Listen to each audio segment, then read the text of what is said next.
Lotus has announced the first two cars to be launched under Geely ownership, and it's good news, both are to be sports cars. Both will arrive in 2020 with an SUV dropping in 2021 or 2022, Lotus chief executive Jean-Marc Gales told Car This Week. The two will be the first all-new cars from Lotus since the Evora started production in 2009. We don't know exactly what those two new cars will be, but Gales gave us a few clues. One is a replacement for an existing car, and we'd guess either the Evora or the X-Siege. The other is likely to be a limited edition, track-focused road car positioned above the Evora. The cheaper of the two will be based on an evolution of Lotus's current bonded aluminum tub. It's still a benchmark for lightweight, crash resistance and longevity, Gales said.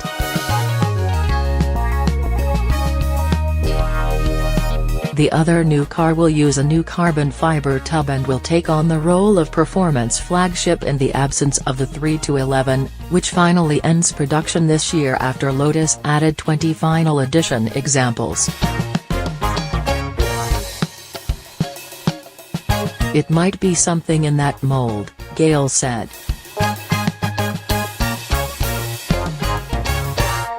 It will be something similar, but much more civilized, because 3-11 is pretty raw. It's not a new Esprit.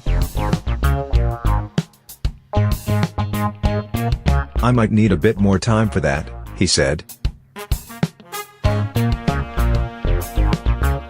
Gales had previously said Lotus was working on a new Elise for 2020 and that might still be one of the two cars, but if Lotus do replace it, it's unlikely to be the cheap and cheerful sports car it is now.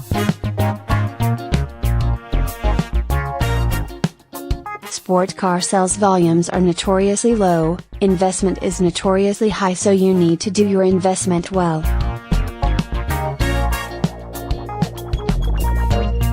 So it's not an easy task, but the juicy markets seem to be a bit more upmarket.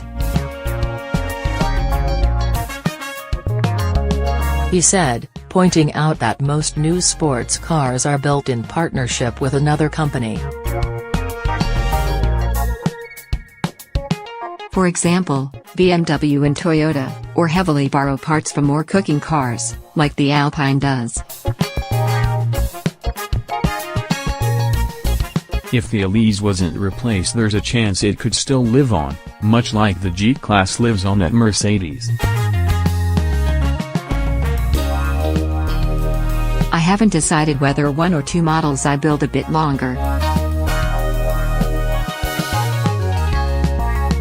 Look at Caterham, that's one of our cars and it's been built for the last 60 years, he said. The two cars will be absolutely stunning and gorgeous, in terms of design and aerodynamics, he said.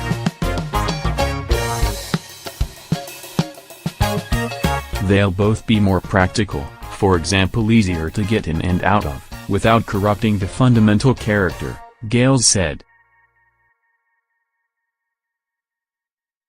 The two cars will heavily borrow from Geely's suppliers to upgrade the technology, both for the bits you can see and the bits you can't. For example, out goes the old electrical wiring harnesses and in comes a state-of-the-art electrical architecture, likely from Geely-owned Volvo. However, he said that Volvo's big dash screen wouldn't be suitable for sports cars. Gales wouldn't be drawn on whether the two cars would use Volvo or Geely engines. One problem might be the lack of a V6, meaning Lotus would stick with the 3.5-liter Toyota engine, at least for the higher performance models. Neither would be hybrid.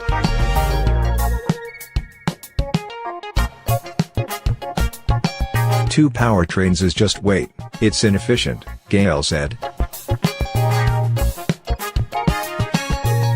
For sports cars, I still always look at the combustion engines or full electric.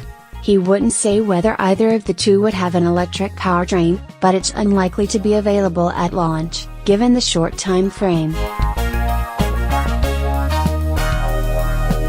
The new model development both for the two sports cars and the SUV means Lotus is hiring again after its employee count dropped to 800. The company will bring in 300 new staff this year, 250 of which are engineers, with an increase in manufacturing staff in 2019 as Lotus chases its still elusive 3,000 annual target.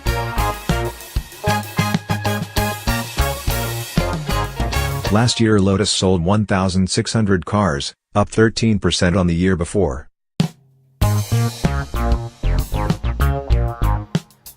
Lotus production lines are also getting a cash injection in the millions, Gales said, the first update since the Evora started production in 2009.